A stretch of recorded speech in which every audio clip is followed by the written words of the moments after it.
Battle through the heavens as God the flame emperor. Episode 291 burning heaven territory में प्रवेश। वह क्या तुम ठीक हो? शियाओ यान ने भी बुदबुदाया। ठीक नहीं, बहुत खराब।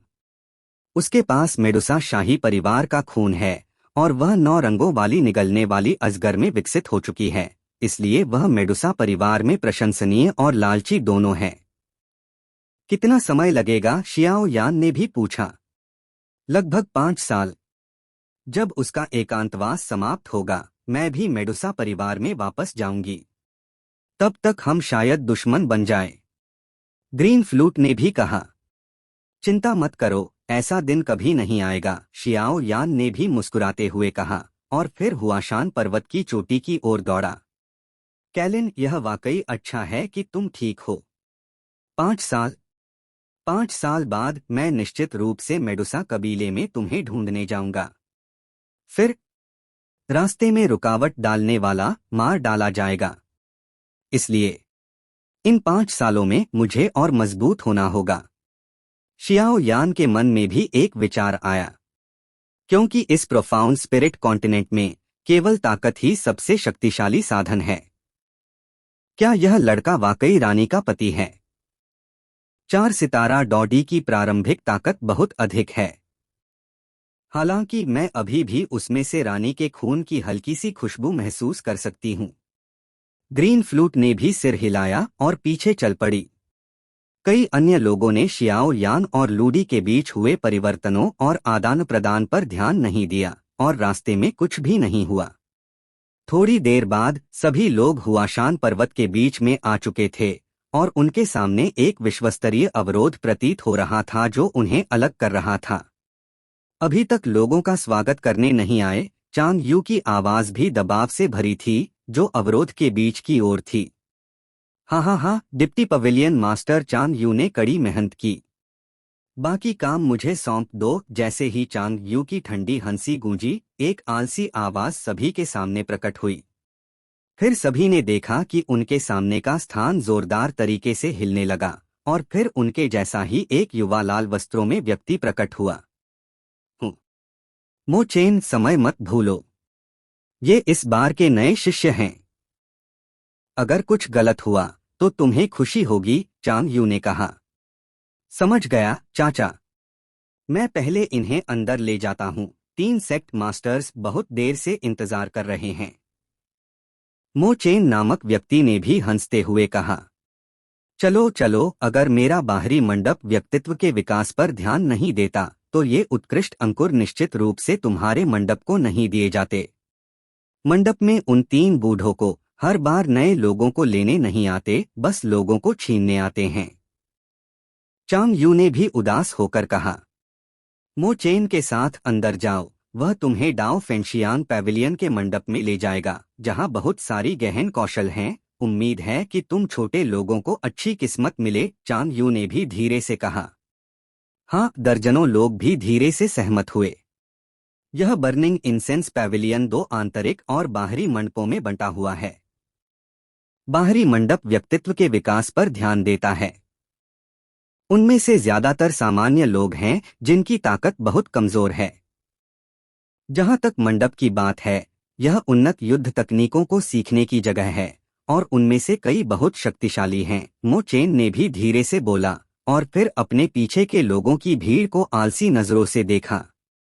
पहले मिली खबरों के अनुसार इस बार उन्होंने फेंशियांग पैविलियन में 5 सबसे प्रतिभाशाली शिष्यों को शामिल किया था और अंक लूट प्रतियोगिता में शीर्ष 3 सभी उनके साथ शामिल हो गए थे। अंक लूट प्रतियोगिता में शीर्ष 3 स्थान काफी कुछ हैं। मो चेन ने भी पहले अंक लूट प्रतियोगिता में हिस्सा लिया था और केवल 10वां स्थान हासिल किया था। इस पहले स्थान की भविष्य की उपलब्धि। हालांकि मो चेन भी आश्चर्यचकित नहीं था। आखिरकार चूंकि उन्होंने फेंशियांग पैविलियन में शामिल होने का फैसला किया था, वे पहले से ही एक ही संप्रदाय के भाई बहन थे, तो वे एक दूसरे से कैसे लड़ सकते थे? यह बर्निंग इंसेंस पैविलियन वाकई शक्तिशाली है। हर एक व्यक्ति जो रास्ता दिखाता है उसमें 6 सितारा डॉडी की ताकत है। शियाओ यान ने भी मुस्कुराते हुए कहा। हाँ, यह क्या है? बर्निंग इंसेंस पैविलियन में हेवन शिफ्टिंग रूलर विशेष रूप से तुम्हारे लिए तैयार किया गया है। उनके गुरु गोल्डन ड्रैगन किंग की आवाज भी शियाओ यान के दिल में धीरे से गूंजी। हेवन शिफ्टिंग रूलर शियाओ यान ने भी अपनी पुतलियों को कसकर सिकोड़ा, जैसे कुछ सोच रहा हो। हाँ, चिंता मत करो, मंडप में प्रवेश करने के बाद तुम्हें पता चल जाएगा। गोल्डन ड्रैगन किंग की चंचल आवाज भी गूंजी। शियाओ यान ने भी सिर हिलाया और कोई और सवाल नहीं पूछा। चलो, यहाँ बर्निंग हेवन एरे का गठन स्थल है। अब मैं तुम्हें बर्निंग हेवन टेरिटरी में ले चलता हूँ, मेरे पीछे आओ और जल्दबाजी मत करो। मो चेन ने भी धीरे से कहा। बोलने से पहले मो चेन की हस्तमुद्रा अचानक नाटकीय रूप से बदल गई और फिर उनके सामने के स्थान में एक व्यक्ति के प्रवेश और निकास के लिए पर्याप्त प्रकाश का द्वार प्रकट हुआ। चलो, मो चेन ने कहा और फिर प्रकाश के द्वार में समा गया। शियाओ यान और म्यू यिंगयिंग और म्यू फेंग ने भी एक दूसरे को देखा और फिर सीधे प्रकाश के द्वार में कदम रखा। जैसे ही दर्जन भर लोग अंदर गए, आखिरी व्यक्ति के कदम रखने के बाद प्रकाश का द्वार तुरंत टूट गया और बिना किसी निशान के गायब हो गया। हाँ हाँ, शियाओ यान, म्यू फेंग, म्यू यिंगयिंग, उम्मीद है कि तुम कुछ सालों में सेक्ट प्रतियोगिता जीत सको। चांग यू ने भी धीरे से कहा और वहां से चला गया। सभी लोग मो चेन के पीछे बर्निंग हेवन टेरिटरी में गए और सामने के दृश्य से तुरंत हक्के बक्के रह गए। बर्निंग हेवन टेरिटरी में प्रवेश करते ही शियाओ यान ने पहले पाया कि वह पहले से ही एक अत्यंत विशाल स्थान में था। जाहिर है, हुआशान पर्वत की चोटी पर स्थित बर्निंग इंसेंस पैविलियन का स्थान किसी महान गुरु द्वारा खोला गया एक स्थान था। विशाल स्थान में पक्षियों और फूलों की खुशबू, साथ ही अंतरिक्ष में लंगिया से भरे कुछ भवन भी सभी के सामने प्रकट हुए। यह बर्निंग इंसेंस पैविलियन वाकई बहुत बड़ा काम है, शियाओ यान ने भी बुदबुदाया। डोक्यू कॉन्टिनेंट पर प्राचीन कबीले के प्राचीन विश्व की तुलना में इस बर्निंग हेवन टेरिटरी का स्थान अभी भी एक खगोलीय मकबरा है, जो निस्संदेह बहुत बड़ा है। इसके अलावा शियाओ यान महसूस कर सकता था कि यह एक अलग और स्वतंत्र स्थान है। शायद इस तरह के स्थान को खोलने के लिए कम से कम 2D शिखर या उससे भी अधिक ताकत की आवश्यकता होगी। हाय छोटे लोग, हमारे बर्निंग इंसेंस पैविलियन में शामिल होने के लिए आपका स्वागत है। मैं आपका सीनियर भाई मो चेन हूँ। भविष्य में आप मुझे कुछ भी बता सकते हैं। आखिरकार, हमारे बर्निंग इंसेंस पैविलियन का नियम है कि आगंतुक मेहमान हैं और एक ही संप्रदाय के भाई बहनों की तरह हैं और उन्हें एक दूसरे को मारना नहीं चाहिए। मो चेन ने भी सामने के दर्जन भर लोगों की ओर मुस्कुराते हुए कहा। फिर मैं पहले से सीनियर भाई मो को धन्यवाद देता हूँ, पहला शिष्य भी धीरे से बोला। शियाओ यान और म्यू फेंग ने पाया कि मो चेन की मुस्कान बहुत वास्तविक थी, जिसमें झूठ का कोई निशान नहीं था। ऐसी मुस्कान एक खुशी की मुस्कान थी जो उनके दर्जन भर नए लोगों को शामिल करने और फेंशियान पैविलियन की ताकत बढ़ाने से आई थी। चलो, 3 सेक्ट मास्टर्स बहुत देर से इंतजार कर रहे हैं। फिर यह तुम पर निर्भर करता है कि तुम अपनी साधना के लिए उपयुक्त स्थान चुनो। मेरे साथ आओ, मो चेन ने भी मुस्कुराते हुए कहा। फिर कुछ लोगों को बुलाया और एक काफी सादा लेकिन प्राचीन हॉल की ओर चला गया। वाकई में एक सुपर सेट के योग्य। शियाओ यान ने भी लंगिया में चारों दिशाओं में इमारतों से कुछ काफी शक्तिशाली और छिपी हुई आभाओं को महसूस किया और तुरंत अपनी युद्ध ऊर्जा को सक्रिय किया और पीछे चला। हाँ, मो चेन वापस आ गया। एक ऊंची इमारत के ऊपर 3 मध्यम आयु वर्ग के लोगों में से एक काफी प्यारा लाल रंग का आकृति भी खड़ा हुआ और बोला। लाल आकृति ने अभी बोलना समाप्त किया और बाकी 2 आकृतियां भी बहुत रुचि के साथ पास ही खड़े शियाओ यान को घूर रही थीं। इस बार के ये नए लोग वाकई अच्छे हैं, पता नहीं किसने कुछ कहा और फिर तीनों हंस पड़े। Battle through the heavens God the flame emperor. Episode 292। स्वर्ग, पृथ्वी और मानव के तीसरे हॉल का डिप्टी हॉल मास्टर। शियाओ यान और अन्य लोग बहुत तेज थे और वे कुछ ही समय में अपने गंतव्य पर पहुंच गए। जैसे ही वे उतरे, उन्होंने 3 रहस्यमय आकृतियां देखीं। हाँ, ऐसा लगता है कि इस बार के शिष्य काफी अच्छे हैं। सफेद वस्त्रों वाली आकृति ने मुस्कुराते हुए कहा। बिल्कुल, चांग यू से मिली खबर के अनुसार इस बार अंक लूट प्रतियोगिता में ट्विन गोस्ट एम्परर्स ने सील तोड़ दी और उनकी ताकत 8 सितारा डॉडी के बराबर थी। हालांकि जब ट्विन गोस्ट एम्परर्स गंभीर रूप से घायल हो गए थे, चांग यू और अन्य लोग पीछे हटने की तैयारी कर रहे थे, लेकिन अंक लूट प्रतियोगिता में प्रथम स्थान प्राप्त करने वाले ने उनके तीनों शरीरों की युद्ध ऊर्जा उधार लेकर ट्विन गोस्ट एम्परर्स को एक ही प्रहार में मार डाला। ऐसा रिकॉर्ड वाकई में चौंका देने वाला है, एक दुबले-पतले व्यक्ति ने भी धीरे से ध्यान लगाते हुए कहा। दो बूढ़े लोग, ऐसा लगता है कि इस बार मेरा मानव पैलेस। लाल आकृति ने भी धीरे से कहा और फिर असहाय रूप से सिर हिलाया। मास्टर अंकल म्यू अंकल हो, मैं इन्हें वापस लाया हूँ। मो चेन ने भी हॉल के ऊपर मौजूद 3 आकृतियों को सम्मानपूर्वक कहा। बस वापस ला दिया। तुम पहले नीचे जाओ, हाल ही में बर्निंग स्काई फॉर्मेशन में कुछ बदलाव हुए हैं, इसलिए सावधान रहो, लाल आकृति ने कहा। हाँ, मो चेन ने धीरे से जवाब दिया और फिर धीरे धीरे पीछे हट गया। जैसे ही मो चेन जा रहा था, शियाओ यान ने भी अपने सामने की 3 भयानक आकृतियों को देखा। उसके सामने के हॉल में 3 लोग थे। तीनों ने एक त्रिकोणीय स्थिति बनाई थी। सबसे ऊपर एक सफेद वस्त्रों वाली आकृति थी और उनके पीछे 2 लोग थे, एक लाल आकृति और एक ग्रे आकृति, लेकिन बिना किसी अपवाद के शियाओ यान ने इन 3 आकृतियों से एक अत्यंत भयानक उतार चढ़ाव महसूस किया। यदि शियाओ यान का अनुमान सही था, तो ये 3 लोग निश्चित रूप से स्वर्ग, पृथ्वी और मानव के 3 मंदिरों से संबंधित थे, जिनके बारे में उसने पहले सुना था। हाँ, इतनी विशाल आत्मा शक्ति। वाकई में एक अच्छा अंकुर। सबसे ऊपर की सफेद आकृति की आवाज गूंजी और वह आकृति तुरंत शियाओ यान के पास आई और धीरे से बोली, जूनियर, पता नहीं सीनियर्स का नाम क्या है। शियाओ यान ने भी आश्चर्य से कहा। शियाओ यान के आश्चर्य का कारण यह था कि यह सीनियर बिना किसी आवाज के उसके पास आ गया था और उसे कुछ भी पता नहीं चला। यह भूतिया गति वाकई में शियाओ यान को चौंका देने वाली थी। इसके अलावा शियाओ यान ने पाया कि चाहे वह कितना भी महसूस करे, वह इस रहस्यमय शक्तिशाली व्यक्ति की शक्ति का पता नहीं लगा सकता था। ऐसा लग रहा था जैसे कोई ऐसा इंसान हो जिसमें युद्ध ऊर्जा का रत्ती भर भी न हो, लेकिन शियाओ यान यह भी जानता था कि इस तरह का शक्तिशाली व्यक्ति सबसे भयानक होता है। पहले जब उसने यिन कॉर्प्स फॉरेस्ट में ट्विन गोस्ट एम्परर्स का सामना किया था और दुश्मन की 8 सितारा डॉडी की ताकत से मुकाबला कर सका था, तब उसे ऐसा ही महसूस हुआ था। अब बर्निंग इंसेंस पैविलियन के शक्तिशाली लोगों का सामना करते हुए उसे फिर वही महसूस हो रहा था, जिसका मतलब केवल यह हो सकता था कि सामने मौजूद 3 शक्तिशाली लोगों की ताकत ट्विन गोस्ट एम्परर्स से कम नहीं थी, बल्कि और भी अधिक। हाँ, मेरा नाम लियू पिंग है और मैं स्वर्गीय पैलेस का डिप्टी हेड हूँ। इनका नाम होजी है और ये पृथ्वी पैलेस के डिप्टी हेड हैं। इनका नाम म्यू शूजी है और ये मानव पैलेस के डिप्टी हेड हैं। सफेद वस्त्रों वाले व्यक्ति, जिसका नाम लियू पिंग था, ने भी धीरे से मुस्कुराते हुए कहा। लड़के शियाओ यान ने 3 सीनियर्स से मुलाकात की, शियाओ यान ने भी सम्मानपूर्वक कहा।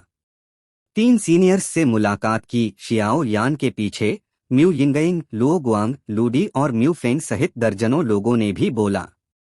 हाँ, औपचारिक शिष्टाचार की जरूरत नहीं, लियू पिंग ने कहा।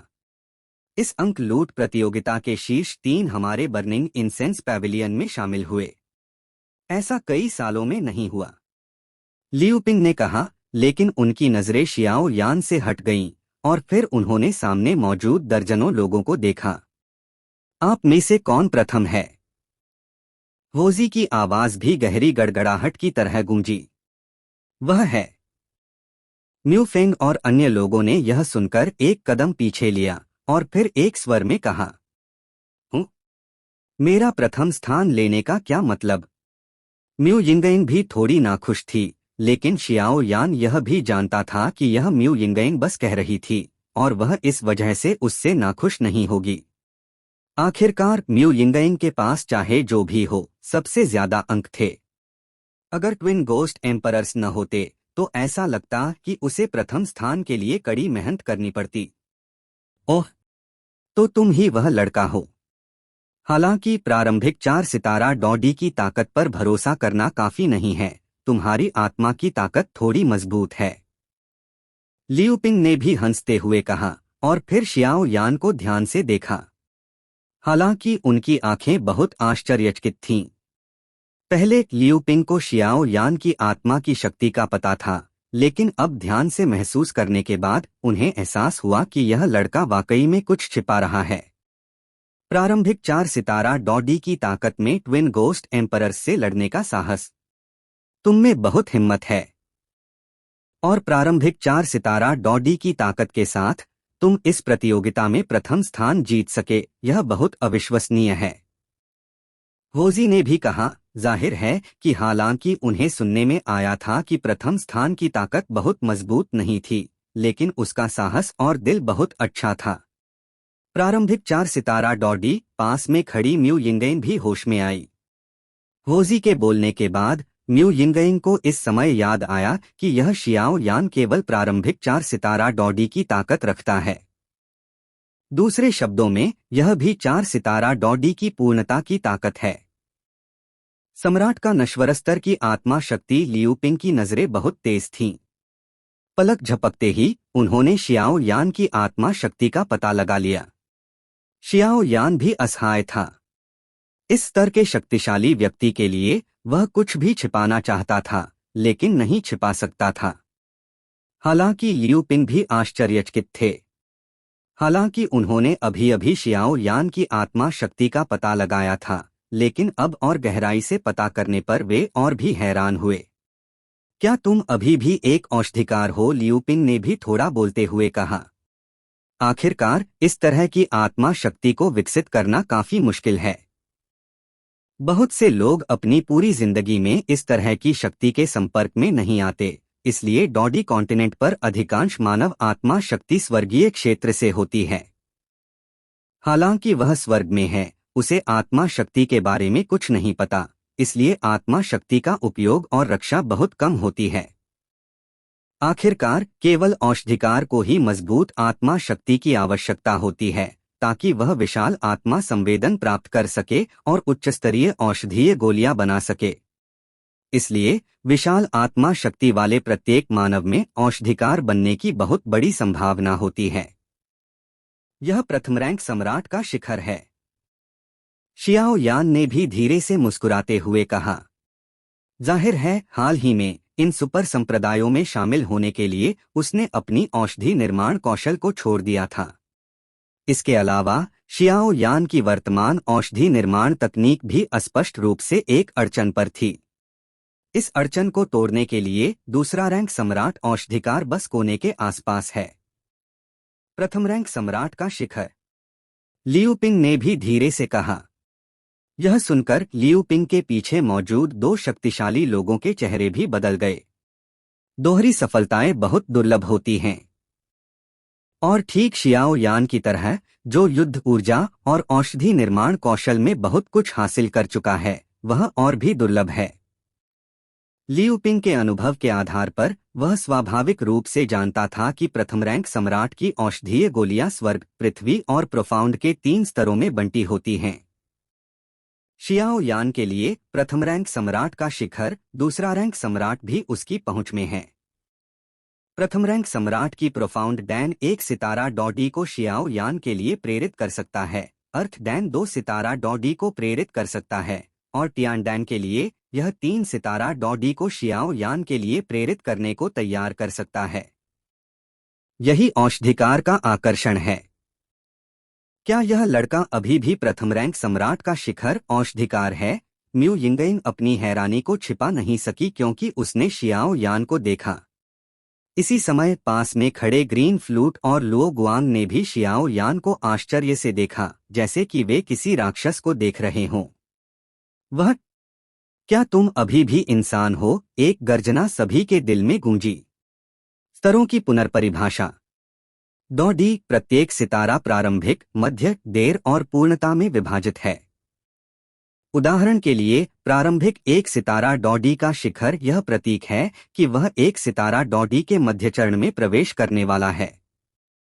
पिछला स्तर नहीं बदला जाएगा जो पढ़ने को प्रभावित करता है, लेकिन भविष्य में शिखर के बजाय पूर्णता का उपयोग किया जाएगा। Please like and subscribe to novel reader YT।